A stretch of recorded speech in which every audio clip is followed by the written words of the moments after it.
It's the things we love most that destroys us. Please hit the like button, subscribe, comment below for more creative content on this channel. What is the dystopia genre? Dystopia represents a vision future characterized by extreme deprivation, oppression, and human misery, which challenges readers to reflect on current social and political environments. Let's take the Hunger Games for example. The Hunger Games explores various subjects such as the government, the divide between the capital and the districts, rebellion, human nature, and so much more, all of which are weaved together to create a compelling world and story. What backstories usually occur in dystopian stories? Dystopian stories usually have backstories of societal collapse, natural disasters, or catastrophic wars. The government usually has a dark history of corruption or oppression ending in devastating results. What usually adds tension are the failed rebellions and uprisings. In the Hunger Games, there are 12 districts governed by the capital, portraying the beating heart of such a fragile system. Even since the Dark Days concluded, the districts were defeated by the capital, the Treaty of Treason was signed, and as punishment, one male and one female were reaped from the district to fight to the death, which was known as the Hunger Games. What are common themes in a dystopian story? Common elements of dystopian fiction could characterize social and economic class divide, mass poverty, environmental devastation, anarchy, and loss of individuality. The Hunger Games explores themes such as power, wealth, violence, survival, the impact of media, etc.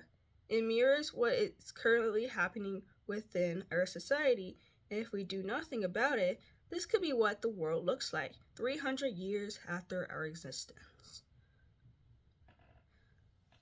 So, what inspirations did I got from dystopian stories such as the Hunger Games? When I first got into the Hunger Games through the movies, I just fell in love with the story and the characters and like the Panem in general. I was very curious of what was going on and how Panem came to be.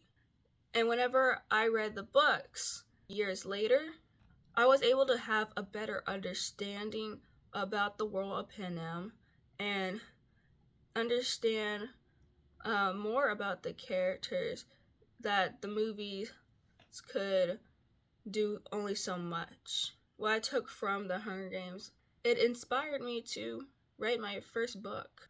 But what really inspired me to create a dystopian story was it was interesting thinking about a world where it's completely something else. It's not the world that we live in now. It's something that could happen if we allow certain things in our present time to happen. I jotted down some notes on a piece of paper. When it came to me, it came to me at nighttime on April 9th, 2024. And I was like, this story really intrigued me because it was something different from what I would usually write about. And something I wouldn't usually cover in my books. Let's read the synopsis. The world had gone mad in a severe census crisis as 95% of them distinctly die off. The remaining live within a constructed dome that keeps them alive and well from the outside world. Each person is tested through a census system that determines their weakest sense, and with that, artificially creates sense detective devices to manage it. So what I found really interesting about that, something going on. So I kind of took some inspiration from Planet of the Apes. You know how there was like a certain virus in a way, but I took that and made it some sort of crisis and like almost everyone died, but there's this certain area that somehow survived, and they're humans, not apes. And I even have like a certain area is actually where the dome is. I guess I can show you.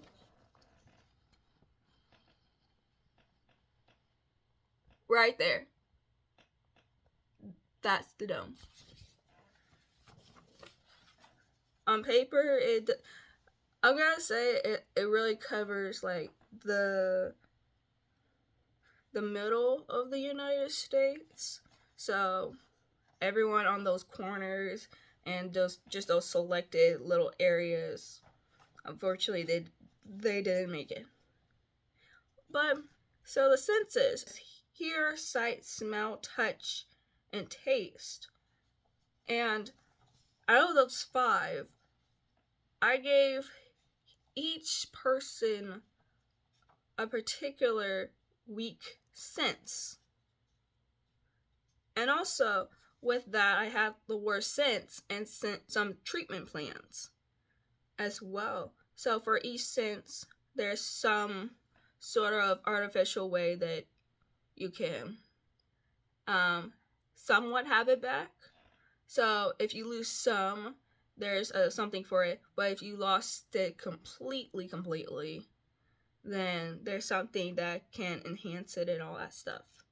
And also, I have a side note. If any one of us were to lose our senses, which one would we not mind to lose to the sense that we would want the most? So, on the bottom, it would be taste. Because, I like taste and like, it's not going to really affect me or anything. So why not? Smell. Well, smell is pretty important, and not having smell would